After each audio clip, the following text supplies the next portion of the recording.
Good morning student.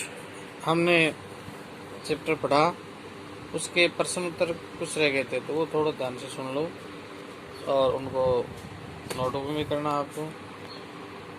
पहला प्रश्न है, थोड़ला के पहले आखिरी गांव पहुंचने पर भीख मंगे के वेश में होने के बावजूद लेखक को ठहरने के लिए उचित स्थान मिला, जबकि दूसरी यात्रा के समय भद्र वेश भी उन्हें उचित स्थान पर नहीं दिला सका। ऐसा क्यों हुआ? तो इसमें एक ही तिब्बत में का जो मार्ग था, इस मार्ग पर जान पहचान के आधार पर ठहरने का उचित स्थान मिल जाता था, क्योंकि जान पहचान की जगह थी और बिना जान पहचान के यात्री को भटकना पड़ता है। दूसरी बात यह है कि तिब्बत के लोग शाम 6 बजे के बाद पीकर मस्त हो जाते हैं, तब वे यात्रियों की सुविधा का ध्यान नहीं रखते हैं। इसलिए जाते समय सुमति के परिचितों के कारण भीख मंगे वेश में होने के बावजूद ठहरने को अच्छा स्थान मिला।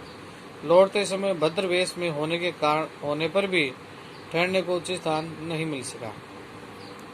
प्रश्न नंबर 2 है, उस समय के तिब्बत में हथियार का कानून क्या है? उस समय के तिब्बत में हथियार का कानून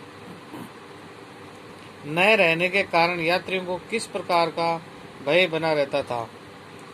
तो उसमें क्या था कि सन 1929 और 30 की बात है, इसमें तिब्बत में हथियार रखने के विषय में कोई कानून नहीं था। इसलिए लोग खुलेआम पिस्तौल, बंदूक आदि रखते थे। और दूसरी बात यह कि वहाँ अनेक निर्जन स्थान भी हैं जहाँ पर पुलिस का प्रबंध नहीं था, न खुफिया विभाग का। वहाँ डाकू किसी भी को भी आसानी से मार सकते हैं, इसलिए यात्रियों को हत्या और लूटमार का भय बना रहता था। इसलिए वहाँ कानून प्रक्रिया लागू नहीं थी। प्रश्न 3 है कि लंकोर क्या है? लंकोर, लेखक ने लंकोर के मार्ग में अपने साथियों से किस कारण बिछड़ गया? तो इसमें क्या था कि लेखक लंकोर के मार्ग में अपने जो साथी थे उनसे बिछड़ने का कारण यही था कि उसका घोड़ा बहुत धीमे चल रहा था। एक बात तो ये थी। दूसरी ये बात थी कि लेखक रास्ता भूलकर एक टेढ़े या एक मतलब कुछ दूर मील तक गलत रास्ते पर चला गया। मतलब लगभग 1-1.5 मील हो सकता है, इतना गलत रास्ते पर चला गया। वहाँ उससे वापस आना पड़ा वहाँ से उसको, इसलिए क्या है ये वो पिछड़ गए थे।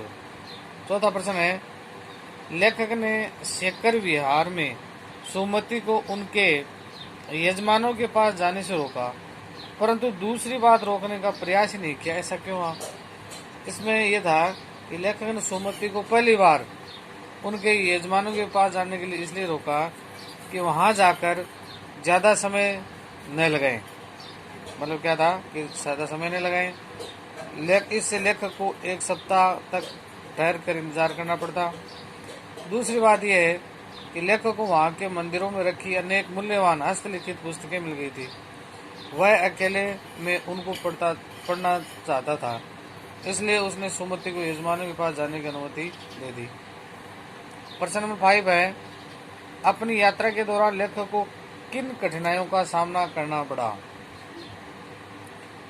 तो बच्चों ये तो क्या है कि तिब्बती यात्रा थी और पहाड़ी एरिया था, तो ऐसे एरिया में तो नहीं कि कठिनाई होती है। जैसे कि तिब्बत यात्रा के दौरान लेखक को पहली बार डांडा थोड़ला पार करते समय विकट परेशानी का सामना करना पड़ा डांडा थोड़ला जाने के लिए।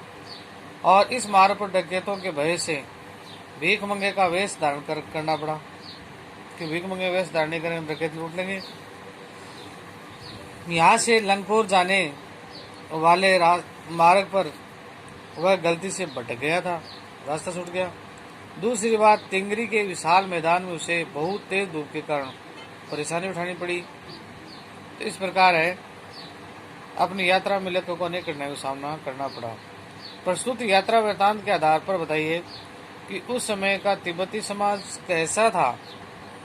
तो बच्चों, उस समय तिब्बत का प्रदेश विभिन्न जागीरों में बटा हुआ था और अधिकतर जागीरें विभिन्न मठों के अधीन थी। जागीरों के मालिक खेती की व्यवस्था अपने आप करवाते थे और खेती करने के लिए उन्हें बेगार में मजदूरी मिल जाती थी। सारी व्यवस्था की देखभाल एक भिक्षु करता था। वह भिक्षु जागीर के लोगों में राजा की तरफ से सम्मान पाता था और तिब्बत के समाज में छुआछूत, जाति पाति आदि कुप्रथाएं नहीं थी। क्वेश्चन नंबर 7 है, मैं अब पुस्तकों के भीतर था। नीचे दिए गए विकल्पों में से कौन सा इस वाक्य का अर्थ बतलाता है? लेखक पुस्तकें पढ़ने में रम गया। लेखक पुस्तकों की शेल्फ के भीतर चला गया। लेखक के चारों पुस्तकें थी। पुस्तक में लेखक का परिचय और चित्र छपा था। इसका उत्तर है लेखक पुस्तकें पढ़ने में रम गया। क नंबर उत्तर इसका क। ठीक है बच्चों, तो ये था इसका 7 क्वेश्चन। आगे तो प्रश्न इसमें और भी देखे हैं, तो उनमें देखो थोड़ा विचार करते हैं कि सुमति प्रश्न क्या है। 8 का प्रश्न है, सुमति के बजाय सुमति के यजमान और अन्य परिचित लोग लगभग हर गांव में मिले। इस आधार पर आप सुमति के व्यक्तित्व के किन विशेषताओं पर चित्रण करोगे? तो सुमति है उसके चरित्र पर अनेक विशेषताएं उसके बाद कुछ बताई गई हैं। तो जैसे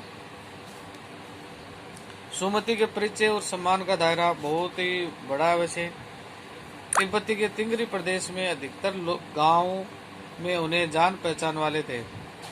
वह उनके यहाँ धर्म गुरु के रूप में पूजनीय था। वह सबको बोध गया का गंडा देता था। लोग गंडे पाकर बहुत प्रसन्नता का अनुभव करते थे। सुमति स्वभाव से सरल, मिलनसार, स्नेही और मृदु रहा होगा। कभी कभी उसे क्रोध भी आता था, लेकिन शीघ्र ही शांत हो जाता था। प्रश्न नंबर 9 है, उसमें क्या बताया गया है कि सुनो उसको। हालांकि उस वक्त मेरा भेष ऐसा नहीं था कि उन्हें कुछ ही ख्याल करना चाहिए था। उस कथन के अनुसार हमारे आचार व्यवहार के तरीके वेशभूषा के आधार पर तय होते हैं। आपकी समझ में ये उचित है अथवा अनुचित, तो विस्तार से बताना है। तो बच्चों ये है कि बात मेरी तरफ से तो ये सच है कि लोग बहुत आचार व्यवहार के तरीके वेशभूषा के आधार पर तय करते हैं।